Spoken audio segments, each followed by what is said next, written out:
Getting a hobby that can get you into things with other people is good. It allows you to meet other people and allows you common ground. A good example of a hobby that'll get you into a social group that you're going to be able to enjoy, that's professional wrestling. Professional wrestling, baby. Then you'll be up. Yep. And then it's... Boom.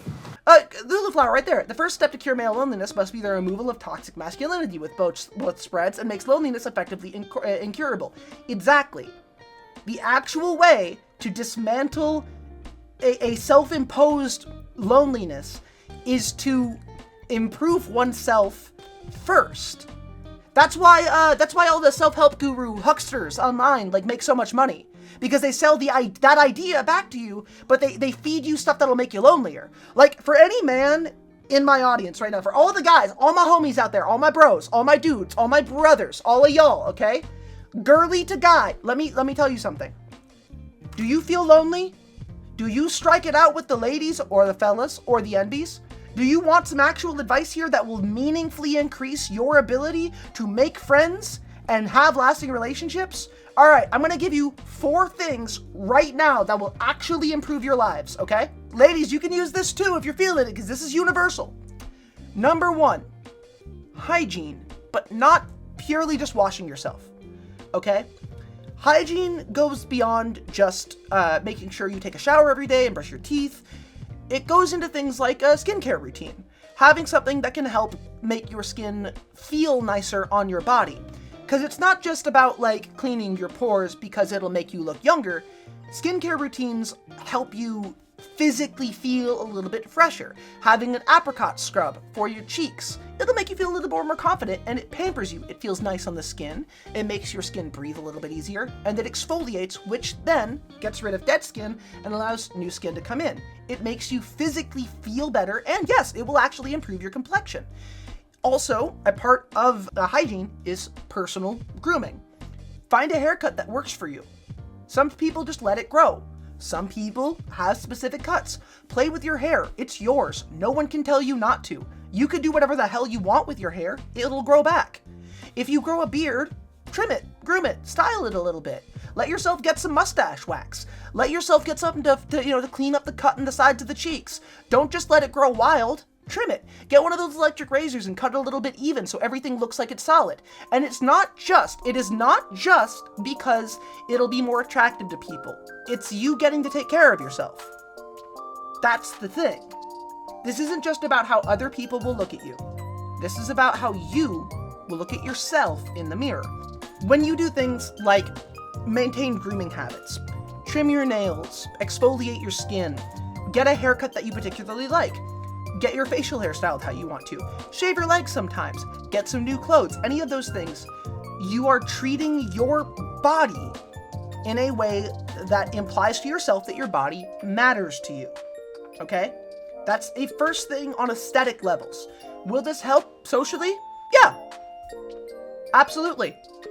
This isn't an argument about people being shallow. This is not an argument about people being superficial.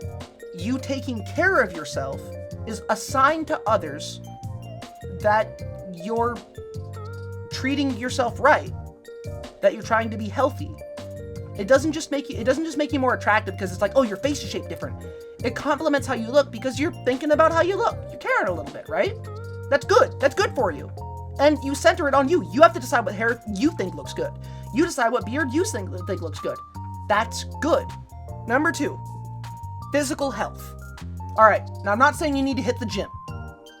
I'm not saying that. If you want to hit the gym, good for you. The gym is fun, it's great for you, it's for everybody of every type of body, and no one should ever make you feel ashamed for going to the gym. If somebody does that, they're a bad person, and you should tell them to their face they're terrible. But what I'm talking about when it comes to physical health is taking vitamins, eating clean, and trying to make sure that you physically feel healthy. Eating green foods, taking the vitamins that your body is going to need, eating a healthy amount of calories per day, it makes your body function a little bit better and can actually help improve not only your mood, but again, your habits when it comes to you. It helps you feel more confident in yourself because again, you're making decisions that are in service to you, right? It also, if you start making your own foods, gives you a skill that is really useful. If you know how to cook, On a dating thing, if you know how to cook, you're gonna pull. If you know how to cook, you're gonna pull. That's just kind of a thing. Cooking is hot. Cooking is sexy. Cooking is cool. Learn how to cook, people are gonna like that. And really, learn how to cook for you. Even if it's unhealthy food, learn some unhealthy recipes. Learn how to make fried chicken. Learn how to make restaurant-style butter-basted steak. Learn how to make really good mashed potatoes. Also learn how to make oven-baked asparagus, Parmesan cheese Brussels sprouts. Learn how to make a Caesar salad. Learn how to make a Cobb salad. Learn what greens you like. Eating healthier food, and also eating food that you're going to like more, is better for you. And this isn't an argument about expensive stuff either. This isn't saying you need to be expensive for this. This isn't about earning money. This is about taking care of yourself. Third thing, okay? Pick up a hobby. Now this, again, is in service to you. And I don't mean pick up a hobby as in, like, I don't know, go out and pick up an entirely new thing. If you already have a hobby, you have a hobby. You play video games? That's a hobby. Do you build Gunpla? That's a fucking hobby. Collect comics? That's a hobby. Picking up a hobby is not only a way to make sure that you engage with the environment around you, but it also means you engage socially with other people who have that hobby. That's what you should use that for. If you play Magic the Gathering, if you, thank you for the egg on my head, mwah. If you collect comic books, if you read comic books, if you read books, if you like writing, if you play music, if you want to do any of these things, it's never too late to pick them up. People tell me all the time, it's too late for me to get good at drawing, it's too late for me to get good at playing an instrument, it's too late for me to learn how to sing, it's too late for me to do blah blah blah. It's never too late. Listen to me, it is never too late. All it takes to develop any skill, anything, is practice, patience, and persistence. You have the power within your hands to create anything you put your mind to as you go. All you need to do is try. It is never too late. Getting a hobby that can get you into things with other people is good. It allows you to meet other people and allows you common ground. A good example of a hobby that'll get you into a social group that you're going to be able to enjoy, that's professional wrestling. Professional wrestling, baby. Then you'll be up. Yep. Then it's... Boom. Fourth thing, and this is a very important one, okay? This is one that will make people uncomfortable, but it is something that is definitely needed for battling loneliness, okay? Read up on communication, on speech, specifically, on the way conversation flows. This is a talent that everybody should work on. This is a thing that takes practice, patience, and persistence, but learning how to speak to people, learning how to manage that is extremely important. There are hurdles for everybody, like any talent, but these things are things you can overcome. You don't have to be funny, you don't have to be witty, it's not about that. Those things develop naturally as you go over age and stuff and do things. I'm talking about the process of talking to another person. A good example is fit. That's a concept, right? So, listen to the conversation. Everybody's talking about, say, I don't know, space travel, right? Talking about NASA. Now, you don't know a whole lot about space travel, right? What do you say that can fit thematically into that conversation? Well, you can bring up that you like Futurama. You can bring up that you like movies that have space in it. You can bring up that you like 50s space technology. All it needs is a thing that is associated with it to fit into the nature of the conversation. Or you could legitimately bring up something that is a really cool move here. You don't know about space? Ask people about it. Be like, hey, I actually know a whole lot about space. Can you guys tell me about some things? And that will get people talking to you. People will then engage with that because that does genuinely fit, right? Second part of fit is, does it fit vocally, right? Like, does it fit into the space in the conversation? If somebody's talking and someone else is talking, interrupting them means that it doesn't fit. If somebody's talking and there's little pauses, you can interject at that moment. Or if somebody's talking for a long time and you have something to interject with because you want to ask, you can politely interject. But make sure that it fits narratively into the conversation, right? Lengthwise, that it fits into the conversation. Just if it fits there, size-wise. And lastly, does the tone fit? If everybody's talking about the Alcubierre drive for space travel, the idea of creating a little pocket of space and moving faster than the speed of light, a space-related thing is bringing up the Challenger accident, but that doesn't fit the tone, right? Like, If somebody's talking about the ISS and I say, did you know that Big Bird almost died in the Challenger explosion because he was almost on it instead of that lady that died? That's an objectively true thing. It can fit. It's also very fun to bring up, but it doesn't fit tonally. It's an entirely unrelated thing, right? And these are things that you can... Oh yeah, you could bring up that Event Horizon using that method of space travel instead. Still grim, ultimately entirely relatable to that topic, but tangential enough that it still fits kind of, right? Because it's a movie, right? But these kinds of things that you could build up are ways to make sure that you have a better experience socially with people. All right, it's a hard thing to learn. It's a hard thing to accept that you have to learn it. I still have to all the time. It's difficult, but that's a thing that you have to learn that will help you with loneliness. It also, and again, it always comes back to this, helps you with yourself. Because when you focus on conversation, you can change how your internal narrative works. Your internal narrative is running every day, all the time. All right? You, right now, and this is number 5, need to work on your internal narrative. That is, I call it the dancing. The story you tell yourself, the way you theme yourself in a conversation. If you go into a social environment and you view yourself immediately as an outcast, if you think, well, nobody likes me, right away, you are predetermining the reaction other people have to you by applying your self-doubt to their thoughts.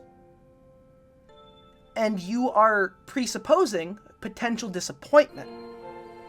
Meaning, you're robbing yourself of the chance to just have a base interaction. Now, somebody might not like you. That's fine. Right? I struggle with this too. All the time. But the way you internally discuss yourself, the way you look at who you are, and let's go the opposite direction. If you go into a conversation thinking that you're, a golden god, the best person at the party, you're going to make people uncomfortable. Because, that's narcissistic. It makes other people think that they're not as good. It puts you above them.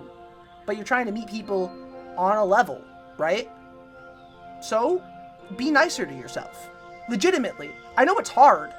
Legitimately, I get that it's hard. But working on being kind to yourself and how you talk to yourself and what you say about yourself. Like, don't say mean things about yourself. Don't call yourself ugly, even as a joke. If you're doing that a lot right now and it's something you're actually self-conscious about, don't do that. It's legitimately bad for you. It's like smoking. It's bad. It hurts your own feelings. All it's doing is trying to guess ahead at something and get yourself used to a disappointment that you think is going to happen, even if it's not. Like, if somebody says that you're beautiful, right? Like, to my guys out there, to the men in the audience, you're beautiful. You are handsome. You look good. Now, some of you legitimately thought, oh, that's not true. Why, though? Right? Like, why? If somebody says that to you, that's my opinion. It's my thoughts, right? That's what aesthetic is. Somebody else's appraisal of a thing, right? So, you could just let that happen. And if somebody thinks, oh, you're not pretty, you're not good, or whatever, fuck them. They don't fucking matter. Why would they matter? Why would that matter to you? The people who care about you are the people who are going to appreciate you. People fucking hate me. I got some weird ass haters. So fucking what? Y'all come here to watch me. Right? And then the last thing. Number 6 on this long train of things. I said 4 at first, but we're getting 2 extra. That I think everybody can work on to help loneliness as a thing is, and TNT said this earlier, learn to accept rejection. And by that I mean, learn to let go. Let yourself move on from things. That's one of the hardest. But let yourself move forward. If something doesn't work out, that's okay. Not the end of the world. Not a nightmare. If somebody says they're not into you, if somebody says they don't want to be friends, okay, that's their choice. You could say the same thing. But don't let yourself dwell on it. Like, actively try to not dwell on it. You gotta learn to let go. No happy relationship ends in a breakup. No good marriage ends in divorce. No good friendship ends with people walking away. If it didn't work out, it didn't work out.